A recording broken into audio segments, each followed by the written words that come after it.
So finally, the final question is what is the best advice you have ever received? That's yeah. I thought about this question.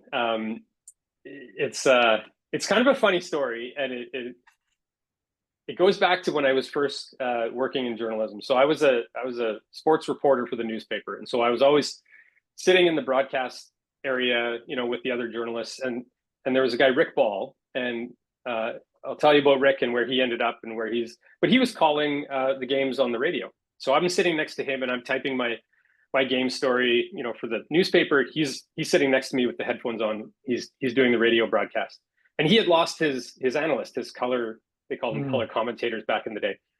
Somebody else had left the station, so he was kind of working by himself. And we got to talking and developed a relationship. And he says, "Well, you're sitting right next to me. You used to play junior hockey. Like all these, the story, the game." He's like, "Why don't you do both? Why don't you work for the paper and you can also work for me at the station and call the games with me?" So I said, "That sounds great." Again, 8-year-old yeah, Marty would have been thrilled with this offer. This is yeah, like, bring it on. wow, I'm a sports journalist now. That's fantastic. Um, and so he says, "Well, why don't we call a couple of the exhibition games? They won't get aired, but we'll like tape them and you can listen to them and, we can get better." And I said, "Great, awesome." So I'm up in the broadcast booth with Rick, and Rick, who went on to be the play-by-play guy for the Calgary Flames on Hockey Night in Canada, and Ah, now he's like the Chicago Blackhawks play-by-play guy. Like, this is somebody who is a career journalist, exceptional. Yeah. exceptional at his craft, just tremendous. He's calling the play, and then obviously I would layer in the color, as they call it. Yep. And so I say to him, we're sitting down for our first broadcast together. He's literally, got the headset. I'm like just putting it on. I say, "So Rick, like, what do I do?"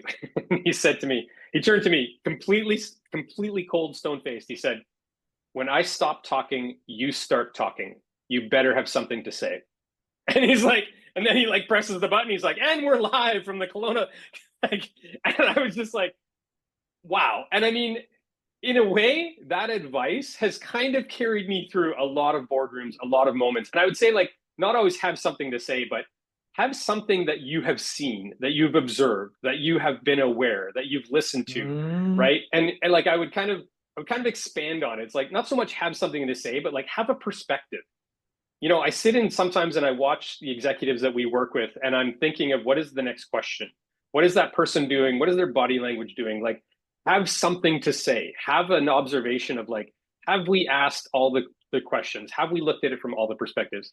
And, whether it was in front of CEOs in the advertising and the brand strategy space or digital space, or, working with giant telcos, it was kind of like have a perspective, have a smart yeah. question, a smart anecdote, something to say, as Rick called it. Yeah, it's almost like And be really, really paying attention so that you can offer an interesting perspective question, totally, who knows what. But yeah, be paying attention so you can add value to the conversation. exactly. And that's really like, if you now watch sports, and I watch a lot of sports. I have a teenage Mm, son who's a huge yeah. sports fan, and we watch a ton of sports. I listen for the insight of what are they seeing in this game that I'm not seeing? What is that Kevin Bieksa, or what is that former NHL player, or that Mm, former NFL player seeing in the body language or in the strategy that I'm not seeing? And as a coach, we're kind of doing the same. totally. That's We're what the I'm thinking color about. comments. We're watching what's going on in the Totally. room. And based on what we see, that's why for us, being able to read the room constantly is a very important skill. We see things and we might get someone's opinion who's being quiet. We Totally. might ask someone to repeat the question or get but you're always paying attention to help move the conversation or the quality of the meeting along. And yeah, you're always actively involved, paying attention, trying to figure out what should be next. That's Yeah. really interesting.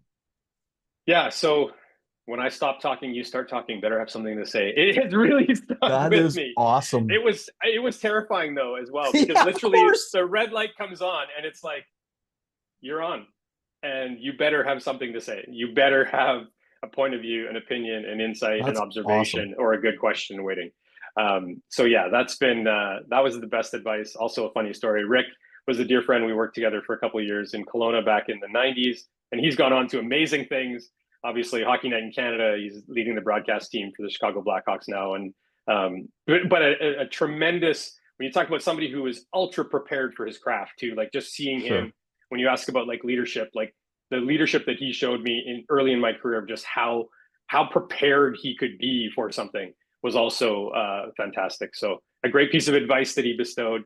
He probably doesn't even remember saying that, but it certainly as a young 25-year-old who had just graduated, you know, with a political science degree, I was trying to learn as much as I could from a vet.